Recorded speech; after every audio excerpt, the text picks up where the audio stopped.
Hi there, my name is Anna and I'm your host, and I am with Keith of the Forest.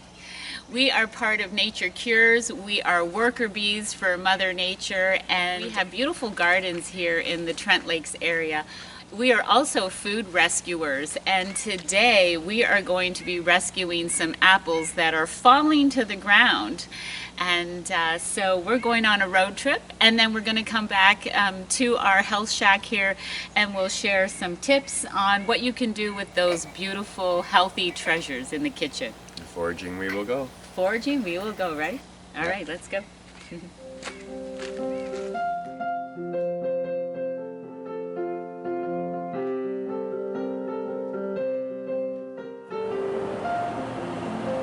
Look at all this land, and what do we see?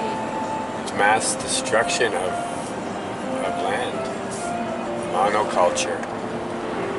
Dead soil, brown soil from being tilled every year and continually planting corn and soybean. Just left with dead soil. What are you doing? Looking for good apples on the ground. Because that's a thing in Ontario.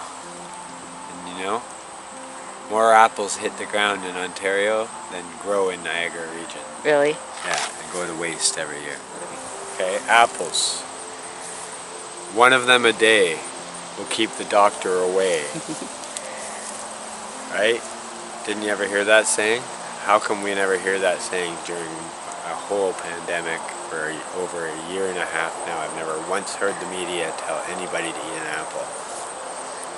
Another thing I want to know is, why are all these apples falling off the tree onto the ground for the deer and the bugs to eat and the worms when people aren't eating them, and then they're going to the grocery store and buying apples that are grown in Washington State when we have all these apples growing right here in Ontario. This is the mentality of our agriculture system in this province, and it needs to be rethought.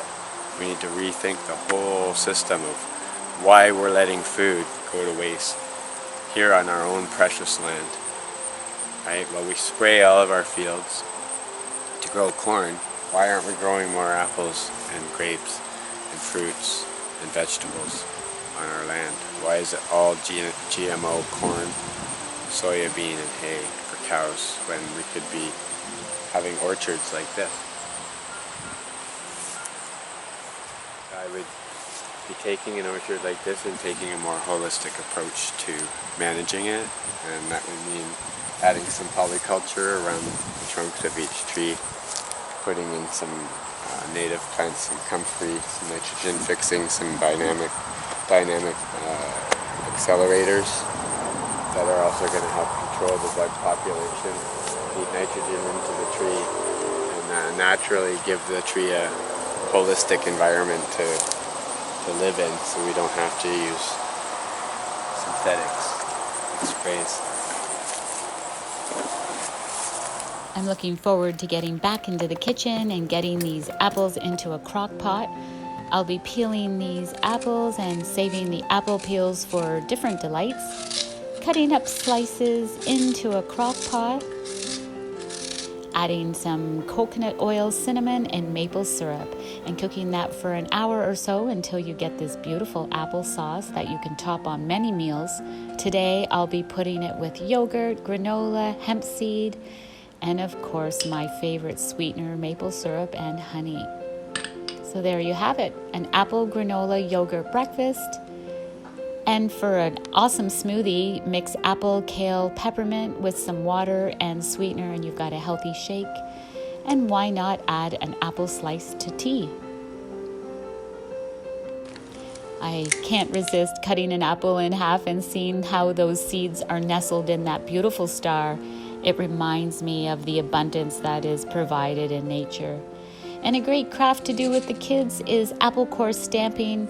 It's a great way to introduce them to the wonders of nature and sacred geometry. Check out all the uses for apple skins.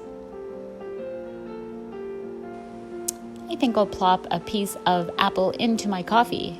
Why, do you ask? Because I can.